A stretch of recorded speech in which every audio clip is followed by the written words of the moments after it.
सलाम छ आशिका दिदीलाई। उहाँले चाहिँ नि हस्पिटलको बेडमा यो जेनजी आन्दोलनमा उपचारार्थ जो घाइते बिरामीहरूलाई बेडमै हस्पिटलको बेडमै गएर टिका लगाइदिनु भएको छ, आशीर्वाद दिनुभएको छ। त्यस्तै गरेर ती घाइतेहरूलाई स्याहार सुसार गर्ने, उनीहरूको केयर गर्ने, हेरचाह गर्ने हाम्रा नर्स सिस्टरहरूलाई पनि उहाँले आफ्नो आशीर्वाद दिँदै यसरी चाहिँ नि टिका जमरा लगाइदिएर आशीर्वाद दिनुभएको छ। उहाँको यो कार्यलाई सम्मान छ, सलाम छ।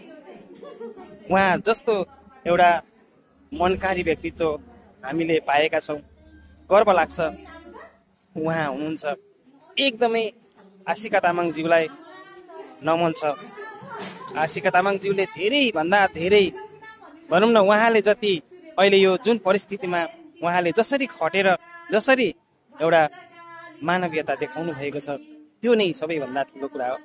र उहाँको यहाँ हेर्नुहोस् त, उहाँले यसरी हस्पिटलमा काम गर्दै रहेका नर्सहरू जसले चाहिँ यो चाडपर्वको बेला पनि घर जान नपाइकन हस्पिटलमै रहनु पर्दाखेरि उहाँहरूलाई आशिष दिनको लागि आशिका तामाङज्यू पुग्नु भएको छ। आशिका तामाङज्यू, तपाईँ महान हुनुहुन्छ, तपाईँ महान हुनुहुन्छ।